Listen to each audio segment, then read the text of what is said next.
they're disenfranchising voters. They always accuse us of that.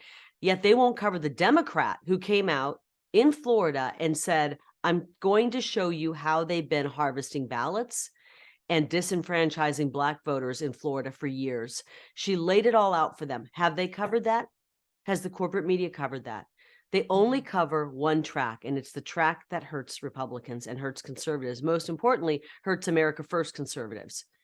And it's just outrageous. I'm so tired of it, but I will continue to push back until we get fair, honest, and transparent elections.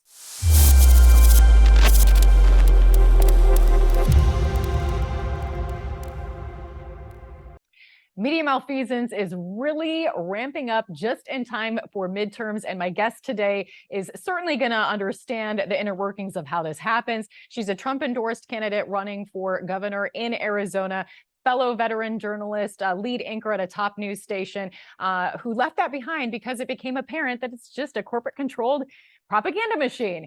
And now her former station is calling the race already. So welcome in, Kari Lake. Thank you so much for coming on with me. I was shocked to see that 12 days before, they called the election for Katie Hobbs with very specific percentages.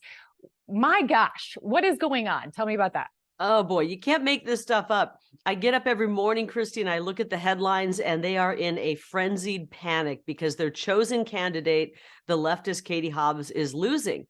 And on the same day that a poll came out commissioned by my old station showing me 11 points up, I think maybe there was some panic and people went, oh my gosh, we don't want to have to report this. So they, along with the rest of the media, bought into the fakest story, the most fake story of the season, which was a garbage story put out by my opponent, Basement Katie Hobbs, who's basically been hiding in her basement this whole time.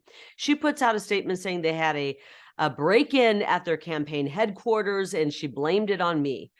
And what did the media do? They ran with it. And my old station went so far as to protect even the criminal in this case. They blurred the criminal because there is a picture of the thief, and they blurred him to protect him.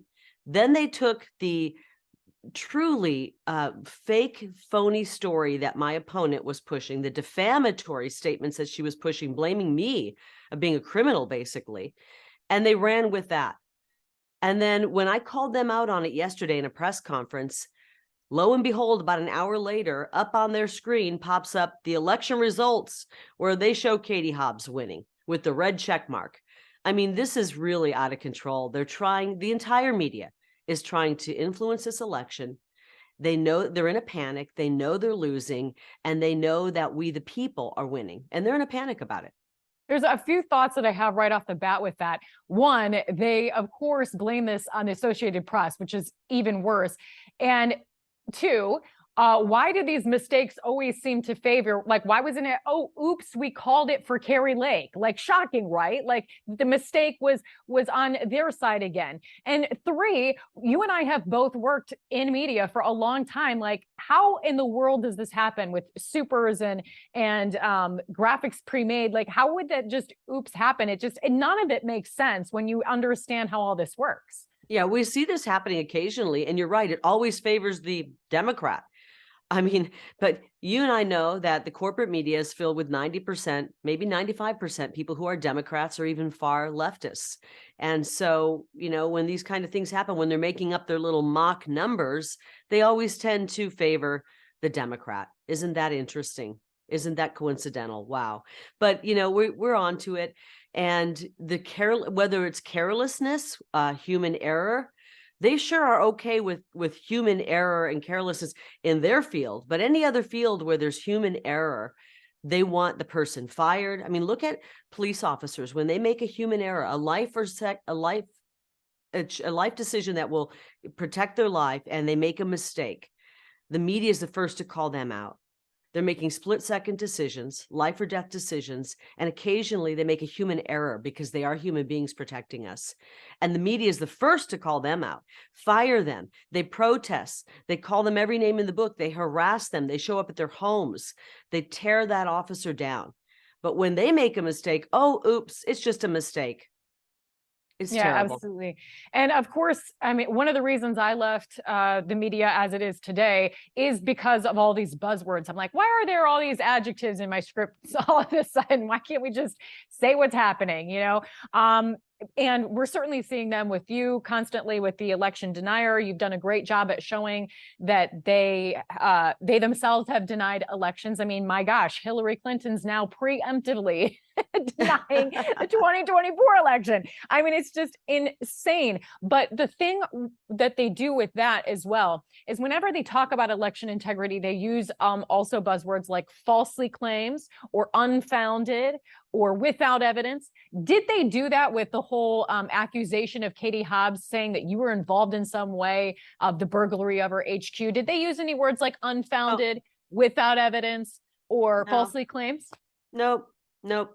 They just took a bogus story. And I'm telling you, if you had half a brain in your head, you would see what she put out and you would say, this is bogus. And what they should have done is they should have marched over to Katie Hobbs' office if they knew where it was. I mean, it must be in a basement somewhere.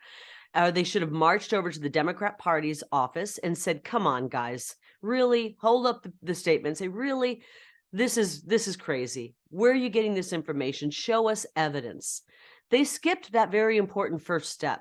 That's called basic journalism 101. They skipped that step. They ran with it. They take their marching orders from the Democrat Party. They were in a panic, all of them going, oh my gosh, we need another story to cover because we don't want to cover the fact that Kari Lake is surging in the polls. We've got to have another story. We got to have a story that actually hurts Kari Lake. And so that's what they did. I'm actually glad this is happening because we're going to win. I truly believe that. We're drawing crowds of hundreds and thousands. She can't draw 10 supporters. And there's a movement afoot. And it's not about me. It's not about me. It's we the people. And they're tired of what's happening in their government. And so I'm glad this is happening because we're going to win and we are showing people what's really happening in the media.